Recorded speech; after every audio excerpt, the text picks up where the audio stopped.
Do you need something? Have a few minutes to talk? Very well. I had been recording a message for Kolyat. How are things going with him? It is difficult. All things worth keeping are. I never explained. I suppose the story of my wife's death took you by surprise. I figured you'd explain to me when you were ready. I appreciate your patience. I kept my work clear of our home life. I assumed that would be enough to protect Irikah. That memory I mentioned before. Laser dot trembles on the target's skull. The smell of spice on a spring wind. Sunset eyes defiant in the scope. That was Irikah. That was how I met her. She saw my targeting laser as she walked by and threw herself in the way. So how'd she go from blocking your shot to having your children? I had to meet her. The memory possessed and endowed me. I fell on my knees before her, begged her pardon. She introduced me to the world beyond my work. Eventually, she forgave me. Later, she loved me.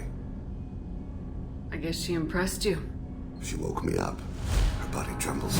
Not fear. Indignation. Her mouth moves. How dare you? You and I trained to sacrifice ourselves to save others. How often does a civilian step in the way of a bullet to protect someone they've never met?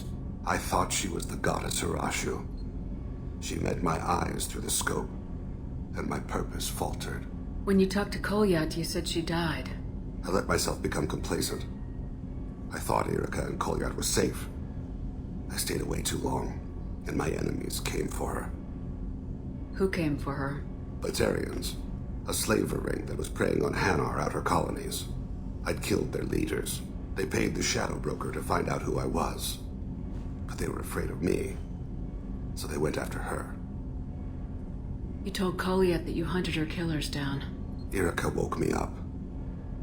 When she passed, I returned to my battle sleep. My body hunted her killers, murdered them. I was taught to grant death quickly, cleanly, to minimize suffering. I let them linger. You were operating on instinct. By your own rules, you can't blame yourself. But I made the choice to hunt them. They're the only lives I've ever taken of my own choice. The only deaths on my own conscience. I haven't spoken about my wife, and I don't think I ever have. I didn't have anyone left to tell it to.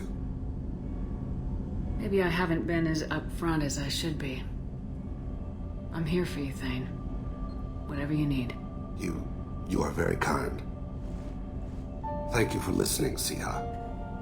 I think my translator just glitched. What did you call me? Siha.